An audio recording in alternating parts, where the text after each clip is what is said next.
Aprovecho para recordarles la distinción entre un libro de semiología y un libro de medicina interna. Los libros de semiología son libros más acotados que sirven básicamente para el estudio del examen físico y estudios complementarios, pero no indagan en profundidad en las distintas patologías. Caso, por ejemplo, del libro de Argente Álvarez, es un libro de semiología. Para enfermedades y para estudiar a fondo los cuadros clínicos, les recomiendo la consulta de textos de medicina interna, que es otra cosa, y no van a encontrar mucha semiología, pero sí más desarrollado lo que es fisiopatología, historia natural, diagnóstico y tratamiento. Estos libros son los más importantes, el Cecil y el Harrison. A mí me gusta particularmente el Harrison porque es muy didáctico. Bueno, vamos a hablar un poquito entonces de un cuadro muy general, un signo muy básico, común a todas las enfermedades, infecciosas, infecciosas, que es la fiebre. O sea, un panorama de lo que es la fiebre y su estudio. Vamos a empezar entonces por la diapositiva siguiente. La fiebre, este es el concepto que ustedes tienen que tener en claro, es una elevación de la temperatura corporal superior a la del ritmo circadiano. Recuerden que la temperatura corporal se modifica durante el día, es más baja a la mañana y es más alta a la tarde. Y este ciclo circadiano está reajustado, controlado por el hipotálamo. En la fiebre, lo que tenemos es que la producción de temperatura se reajusta a un nivel superior por estímulos que actúan sobre el hipotálamo. Esto tiene como dato importante es que hay una regulación, se mantiene una autorregulación. Se reajusta el hipotálamo, pero el hipotálamo sigue controlando la temperatura a un nivel más alto del normal. Y esto lo tienen que tener en cuenta para diferenciar fiebre de hipertermia.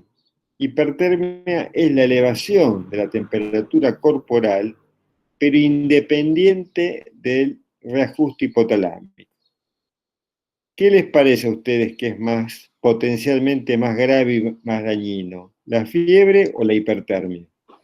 La hipertermia. La hipertermia. La hipertermia es un cuadro potencialmente fatal en poco tiempo. O sea, un paciente con hipertermia está en mucho mayor riesgo de tener una complicación grave que un paciente con fiebre. La fiebre de alguna manera se detiene. La hipertermia puede llevar a niveles extremadamente altos que pueden desencadenar un cuadro grave. Siguiente.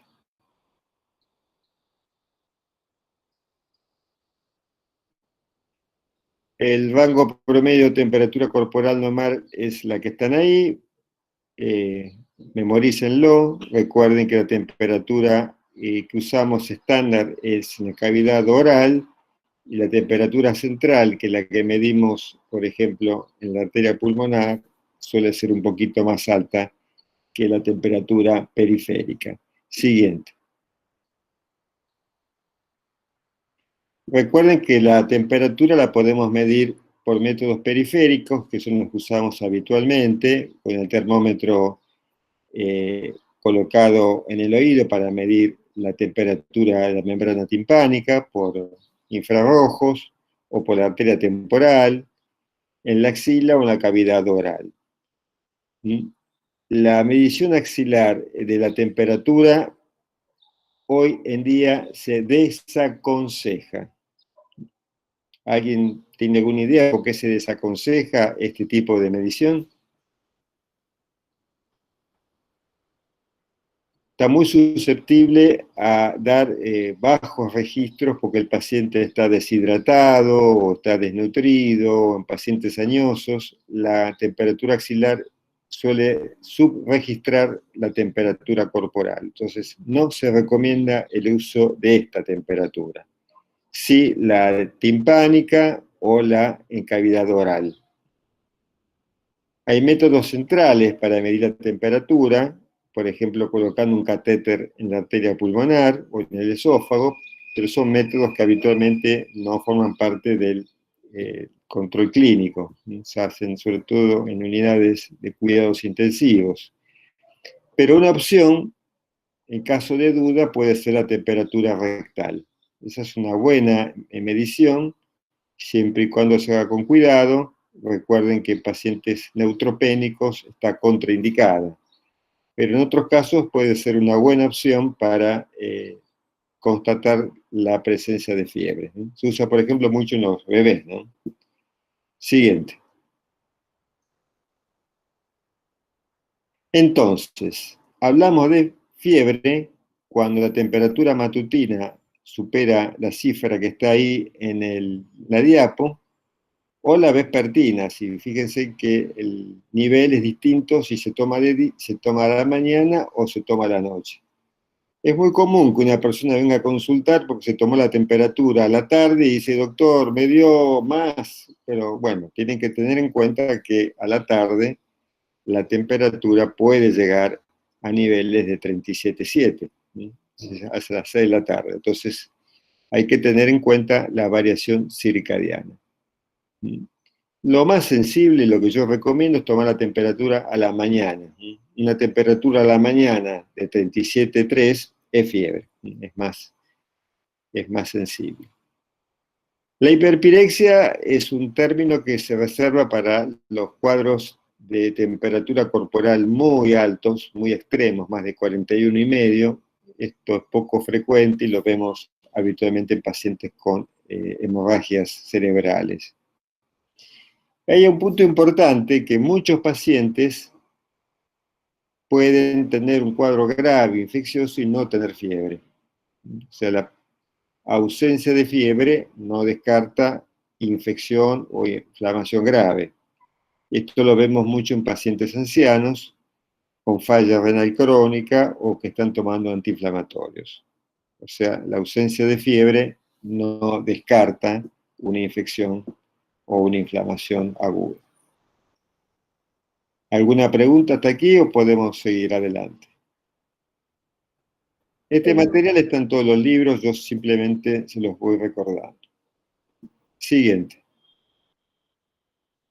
Bueno, tienen que tener una idea básica, la fisiopatología de la fiebre. Recuerden entonces que el hipotálamo es el punto regulador, el punto clave. El hipotálamo puede estar, suele estar estimulado por citoquinas producidas por los macrófagos a raíz del cuadro infeccioso o inflamatorio.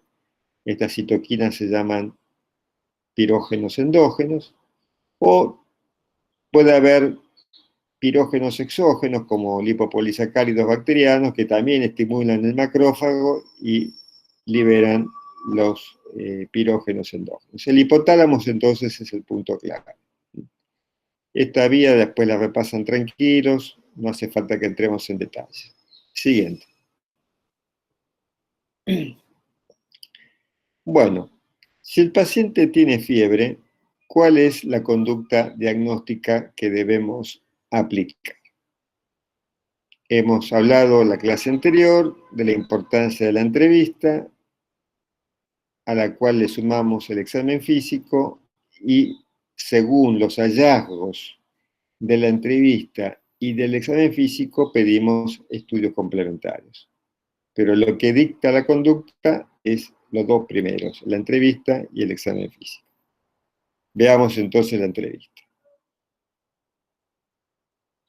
¿Se acuerdan de esta diapositiva? La mostramos en la clase de acá sigue siendo válido. Con una buena entrevista y un buen examen físico, en más o menos el 80% de los casos tenemos un diagnóstico presuntivo firme y podemos orientar los estudios complementarios. Si no hacemos una buena entrevista y un buen examen físico, ¿qué puede pasar? Recuerden los casos que vimos en la clase anterior. Un sesgo en el diagnóstico. Sesgos en el diagnóstico y qué cosa trae aparejado eso. Falsos positivos o negativos. Falsos positivos, falsos negativos y Y prescribir estudios de alta complejidad que pueden estudios, exactamente. significar un riesgo. Claro, podemos someter al paciente a estudios totalmente innecesarios o incluso muy peligrosos. ¿Mm? ¿Alguien quería agregar algo? ¿Se entiende este concepto? Esto es esencial, ¿eh? Si ustedes entienden esto, ya han ganado medio curso. Siguiente.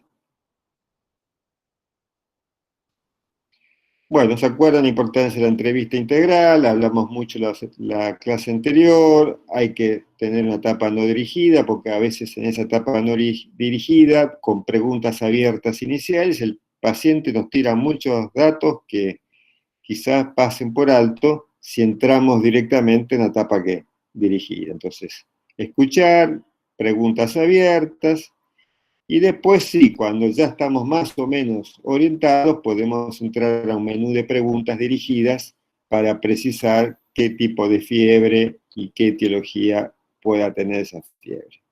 Siguiente. Este es un menú de preguntas. ¿Se acuerdan lo que era un menú de preguntas? Sí, como un grupo de preguntas preestablecidas ya que teníamos para hacerle, que nos facilitaban el diagnóstico. Cada patología que ustedes van a estudiar, dolor precordial, por ejemplo, dolor precordial, disnea, dolor abdominal, etcétera, etcétera, una vez que ustedes ya han avanzado en la entrevista, están en la etapa dirigida, ya pueden aplicar un menú de preguntas ya mucho más precisa para terminar de redondear la presunción diagnóstica. El menú de preguntas va siempre cuando la parte más avanzada de la entrevista. Nunca en la etapa dirigida. Si ustedes el menú de preguntas lo ponen de entrada, están sesgando ¿qué? La entrevista, ¿no? Bueno, esto es un menú de preguntas para fiebre. Con un paciente, entonces, comprobamos que tiene fiebre y, bueno, hay que hacerle sí o sí esas preguntas. El tiempo de evolución, el patrón cronológico, los síntomas asociados, los datos epidemiológicos, si tuvo viajes, contactos, etcétera, etcétera. Esto lo pueden leer tranquilos más adelante. Es un menú de preguntas para fiebre. Siguiente. Bueno, si ustedes hacen un poco la entrevista, pueden detectar distintos patrones de curva febril, o sea, el comportamiento de la fiebre a lo largo del día, o a lo largo de la semana, o a lo largo incluso del mes. Antes se daba mucha importancia a los patrones de curva febril, y hoy en día se ha visto que en realidad la sensibilidad y especificidad de estos patrones no es buena. O sea que muchas enfermedades pueden dar patrones muy diferentes y no alertan demasiado sobre cuál es la etiología. Salvo una excepción. Salvo una excepción.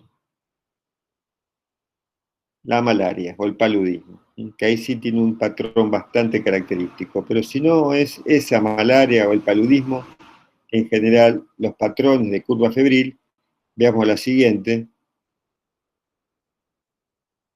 Ahí tienen varios patrones de curva febril. Hoy en día no se consideran demasiado importantes. Sepan que existen, pero sepan también que el valor para el diagnóstico no es demasiado bueno, con la excepción de la fiebre terciaria y el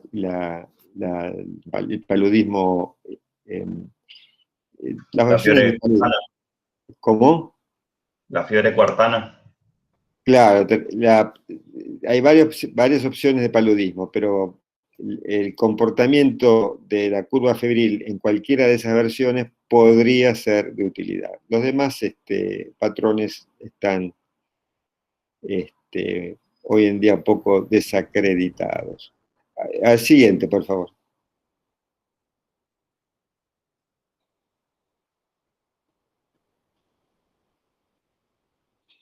Bueno, una vez que hemos terminado la entrevista, hemos acercado un poco algún tipo de diagnóstico presuntivo, quizás, hemos hecho el menú de preguntas, sabemos que el paciente tiene fiebre, vamos a hacer el examen físico. El examen físico, esas son debe ser completo el examen físico, completo, de pies a cabeza, pero en particular hay que poner énfasis en los puntos que están aquí. Muy importante es el examen de la piel, y muy importante es el examen de las adenopatías, a ver si hay ganglios agrandados y en qué zona. Yo les recomiendo que vayan estudiando adenopatías, vayan estudiando las regiones y para cada región ganglionar cuáles son las etiologías más comunes. Eso traten de ya de tenerlo bien presente. Una adenopatía cervical alta que puede tener como diagnóstico, una adenopatía occipital que puede tener como diagnóstico, una adenopatía de epitroclear que puede tener diagnóstico. Bueno, eso traten de ir estudiándolo. El examen físico puede ayudar a distinguir si se trata de fiebre o de hipertermia. Acuérdense que la fiebre es un mecanismo fisiopatológico desencadenado por un reajuste del hipotálamo. En cambio, la hipertermia es una elevación de temperatura corporal totalmente fuera de control del hipotálamo. ¿Hay alguna forma que podríamos llegar a hacer un diagnóstico diferencial a Sí, través del examen físico? la fiebre puede tener alguna adenopatía, inflamación ganglionar, y la hipertermia no. Bueno, sí, está bien. Es una respuesta bastante coherente. Sería Pero más en un muchos casos, trabajo, bueno, sería más un trabajo mental del médico poder distinguir cuál sería la etiología, ¿o no? No sé es si habría...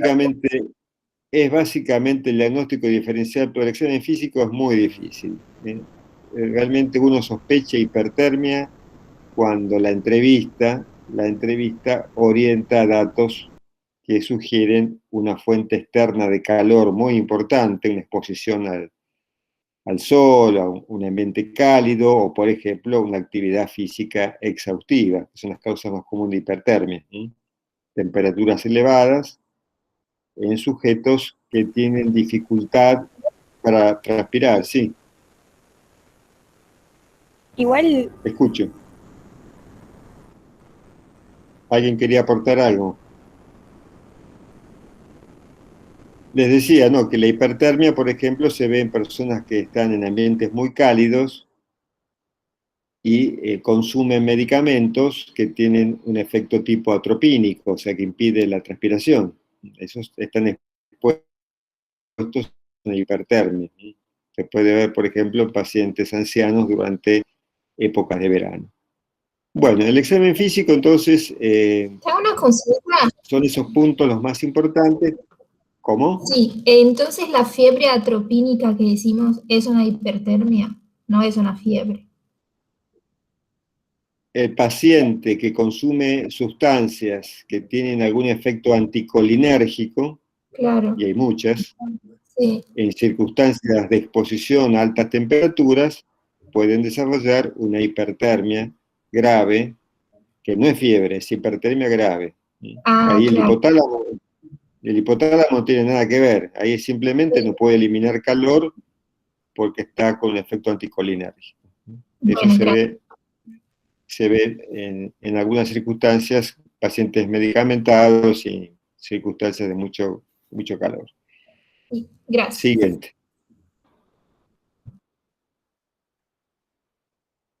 Bien. ¿Qué es eso? A ver. Vean la piel, ¿no? un Este es exantema. un... Exantema. Exacto. Es un exantema. Este paciente tiene fiebre,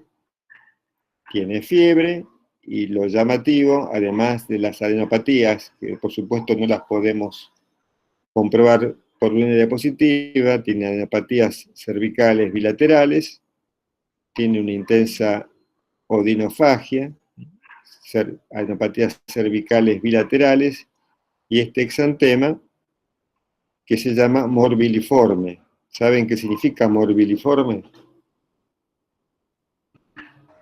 No. Que se parece al sarampión. Morbiliforme es exantema, que se parece al sarampión, escarlatiniforme, el que se parece a la escarlatina. ¿Cómo saben si es morbiliforme o escarlatiniforme? Fíjense en la ingle izquierda del paciente. ¿Qué notan? En la ingle derecha. ¿Ven que hay zonas de piel sana? ¿Sí? Sí. Sí. Hay zonas de piel sana. Eso es típico del exantema morbiliforme.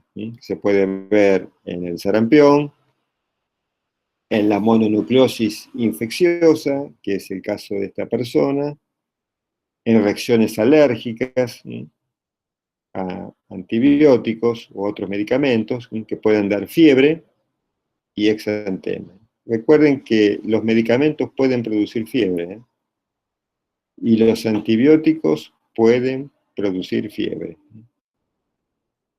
En este caso es una mononucleosis que puede producir un exantema, que toma amoxicilina, que también puede producir fiebre y exantema.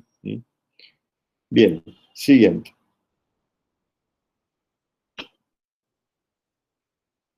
En algunos casos encontramos, ¿ustedes qué piensan? Si el paciente está con fiebre, ¿cómo tendría que estar la frecuencia cardíaca? Tendría que estar aumentada. Exactamente. La fiebre produce lo que se llama un estado circulatorio hiperdinámico. O sea, un estado circulatorio hiperdinámico significa un aumento de la velocidad de circulación, sobre todo a nivel esplácnico, ¿no? O sea que tenemos taquicardia, podemos tener algunas otras manifestaciones vasomotoras, pero básicamente la taquicardia. Estado circulatorio hiperdinámico, que también lo vemos, por ejemplo, en otras enfermedades, como ser la anemia o el hipertiroidismo, ¿no? Pero puede pasar que el paciente le tomemos la frecuencia cardíaca y no esté alta, o sea que tenga una bradicardia relativa. O sea, esperaríamos que estuviese taquicárdico y está con una frecuencia cardíaca normal. Entonces, es una bradicardia relativa. Esto se llama disociación efigmotérmica. O sea, no hay una taquicardia que debería acompañar a la fiebre. Esto se ve mucho en algunas patologías, están ahí mencionadas, la clásica, la fiebre tifoidea, pero se ve también en cuadros gripales y virales, cuadros virales como la gripe, la fiebre amarilla, también se ha visto en coronavirus, con disociación efigmotérmica. O puede pasar al revés, que el paciente no tenga mucha fiebre y esté muy taquicárdico, o sea, una taquicardia desproporcionada, sería el caso inverso, una taquicardia relativa. Esto puede verse en fiebres no infecciosas o en infecciones muy graves, pacientes con infecciones muy graves. Muchas veces el paciente cuando está con infecciones muy graves deja de tener fiebre e incluso puede llegar a la hipotermia. Siguiente.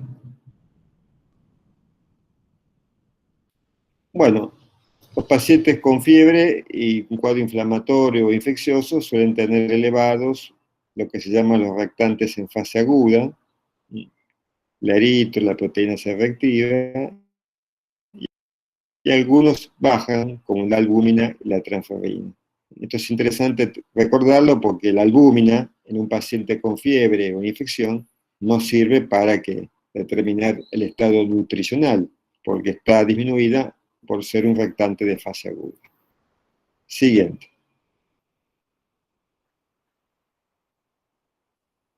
Bueno, es muy importante cuando estamos con un paciente con fiebre, además del examen físico y todo lo que hemos hablado, es determinar, en definitiva, el tiempo de evolución de la fiebre. Hablamos de aguda cuando la fiebre es menor a 2 semanas. Cuando dura más de 2 semanas, hablamos de fiebre prolongada. Si se prolonga aún más de esas 2 semanas o 3 semanas y se acompaña de algunas características que vamos a mencionar a continuación, hablamos de fiebre de origen desconocido. Y después tenemos la fiebre en el paciente inmunocomprometido, que es un tema especial en el cual no nos vamos a meter hoy. Me interesa el tercer punto, la fiebre de origen desconocido. ¿Por qué? Porque es un tema clásico de la medicina interna. Quizás no sea hoy en día tan frecuente, pero es un tema clásico. Es un clásico de la medicina interna el tema de la fiebre de origen desconocido. Así que vamos a hablar 2 palabritas sobre este cuadro. Siguiente. La fiebre de origen desconocido se define como una temperatura igual a mayor a 38,3 en varias mediciones, con una duración, en rigor, los textos clásicos dicen más de 3 semanas, pero algunos ahora dicen pueden ser 2. La definición clásica es más de 3 semanas y sin diagnóstico etiológico, a pesar de que el paciente ha sido evaluado varias veces de manera completa. O sea, es una persona que viene con fiebre, más es el valor que está ahí, durante varias semanas, que ha sido estudiado varias veces por los médicos y no se ha podido llegar a ningún diagnóstico. Se llama fiebre de origen desconocido. Esta es la definición, entonces. La definición más clásica decía después de una semana de internación. Hoy en día basta decir después de varias consultas con estudios bien hechos.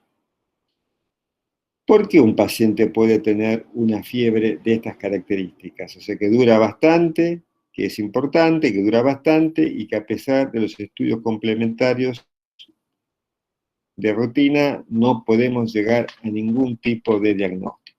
Veamos la siguiente.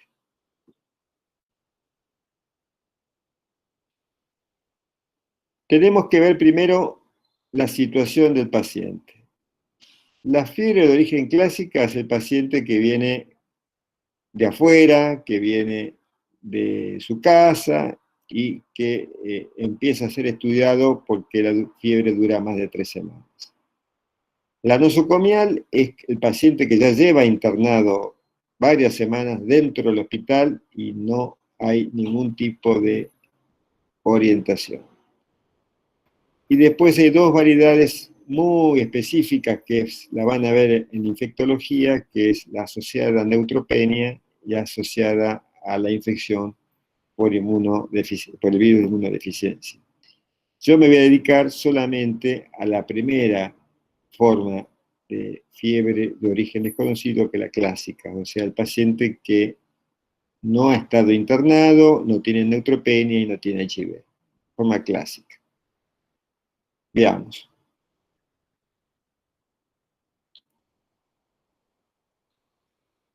Hasta hace unos años, no muchos, cuando un paciente tenía una fiebre de origen desconocido y venía de la calle, de su casa, después de un estudio ya entonces más intensivo, se encontraba que el 40% eran infecciones ocultas, por ejemplo, una endocarditis bacteriana o un absceso, un 30% era una neoplasia oculta, un 10% era una enfermedad inflamatoria no infecciosa, por ejemplo, una colagenopatía, y en el 20% no se podía, en definitiva, llegar a ninguna conclusión.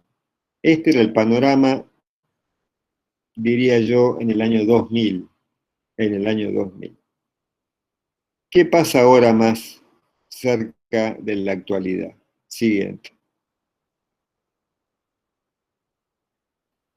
Han mejorado mucho las técnicas de diagnóstico, tenemos tomografías computadas más precisas, estudios de medicina nuclear, etcétera, etcétera. Entonces se ha mejorado un poco la capacidad diagnóstica. ¿Y qué notan ahí?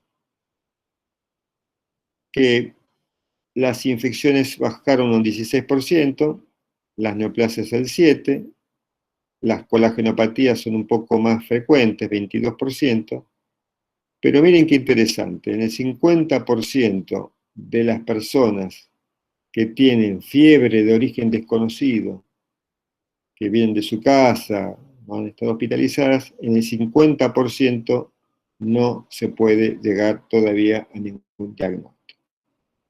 Y a medida que pasa el tiempo, estas personas tienen un buen pronóstico.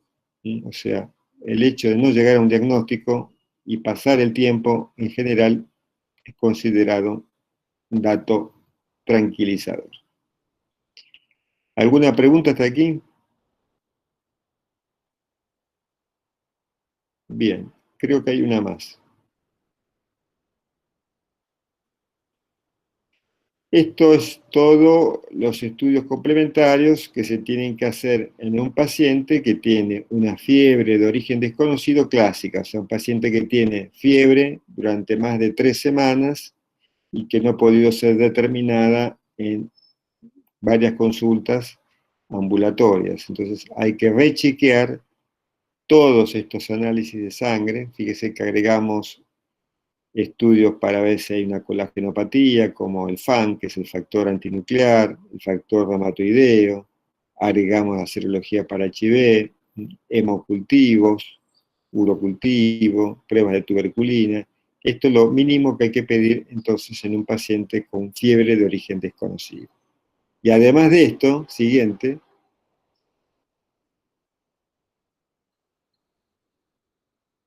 hay que hacer una placa de tórax, una ecografía abdominal, renal o de áreas sospechosas, una tomografía computada de tórax y abdomen y un ecocardiograma. Esto es el estudio complementarios básicos para todo paciente con fiebre de origen desconocido. Les insisto, no son frecuentes los casos de fiebre de origen desconocido, pero cuando aparecen son digamos, un punto muy, muy privilegiado del trabajo del internista. El internista es, de alguna manera, el especializado en este tipo de diagnóstico. Cuando son fiebres que no se diagnostican de manera ambulatoria después de más de 3 semanas, hay que someterlos a este tipo de estudios. Bien, creo que no hay ninguna más, me parece, ¿no? Ah, hipertermia. Bueno, ¿se acuerdan que la hipertermia era un cuadro potencialmente más dañino? Que el diagnóstico diferencial lo hacíamos básicamente por la entrevista, el contexto. El examen físico muchas veces no daba muchos aportes. Las causas más comunes son la psoriasis, que es el famoso golpe de calor, que les he comentado, sobre todo en pacientes que están con medicamentos, efecto anticolinérgico. Después hay síndromes muy graves que producen hipertermia, como el neuroléptico, que se ven en personas que toman ciertos psicofármacos, o los serotoninérgicos. La hipertermia maligna, que es desencadenado por algunos anestésicos. Algunas endocrinopatías pueden producir hipertermia, como el hipertiroidismo. Y las lesiones del sistema nervioso central, como las hemorragias cerebrales. Estos cuadros, entonces, ameritan tratamientos y manejos muy distintos a los de la fiebre, porque acá no hay un mecanismo hipotalámico. Bueno, ¿alguna pregunta sobre la clase? Ha sido muy sucinta, muy concreta, y me he detenido solamente en los puntos más importantes. Doctor, una pregunta. Sí. En la fiebre de origen desconocido, entre el 51% que dice otras, el origen, digamos, ¿a qué se refiere con otras? Bueno, otras, estamos hablando de la clásica, ¿no? O sea, el paciente que no está ni inmunodeprimido, tiene HIV y no está neutropénico.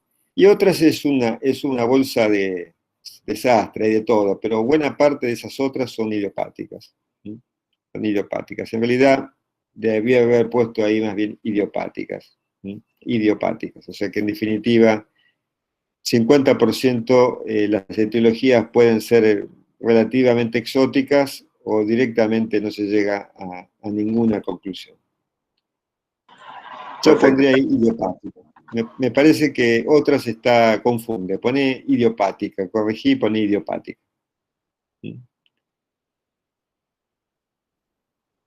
Les puse las dos diapositivas, los porcentajes del año 2000, porque muchos textos tienen los porcentajes de fiebre de origen desconocido de la década pasada.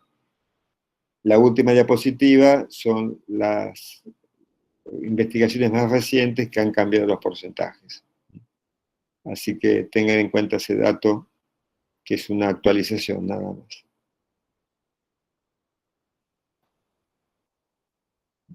¿Alguna otra pregunta o duda? También sobre las clases pasadas, si quieren, no hay ningún problema. Yo tengo una consulta, doctor. Usted dijo que no se le toma la temperatura rectal a un paciente neutropénico. ¿Por qué? Sí. Bueno, la explicación puede estar vinculada a dos. La más importante es que podés desencadenar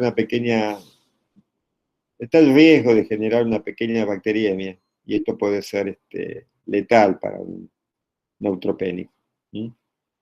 También puede haber flogosis locales, y la temperatura rectal, si hay flogosis local, también puede confundir. Pero es un detalle. Yo te diría que, salvo la incomodidad de colocar un termómetro en el recto, es un procedimiento bastante útil y que a mí en lo personal me ha servido de mucho. Pacientes que le he tomado la temperatura axilar, bueno, ya axilar prácticamente la descartamos, ¿no? Pero pacientes que le he tomado temperatura por vía oral, daba poco, y colocada en el recto la temperatura era mucho más elevada. Es una temperatura central la del recto, así que es mucho más, tiene una sensibilidad y especificidad mucho mayor que la temperatura timpánica o que la temperatura temporal, de arteria temporal, o la temperatura de la boca. O sea que ante caso de dudas, salvo que el paciente no esté neutropénico o que tenga un flemón, una infección en el recto, no es mala idea tomar la temperatura rectal. Gracias. ¿Mm? Buenas. ¿Y un paciente quemado también sería como hipertermia? Un paciente quemado. Ujú. Bueno, un paciente con gran quemado, decís vos, y Sí. no tiene por qué tener hipertermia, no, lo que puede tener un cuadro febril vinculado a la inflamación o a la infección, ¿no? Son pacientes que se infectan. Ah, Pero ok. hipertermia por quemadura no está entre las etiologías que se mencionan para hipertermia. Lo más común de hipertermia son los cuadros de golpe de calor, que también se ven en personas que hacen ejercicios muy intensos en días cálidos, además de los que hemos hablado, y en algunas enfermedades, síndromes tóxicos como el neuroléptico, el síndrome neuroléptico, el serotoninérgico, el consumo de algunas sustancias como el éxtasis, por ejemplo. Ese tipo de sustancias pueden producir hipertermia. Pero la quemadura grave, no. Gracias. Bueno, entonces quedamos aquí.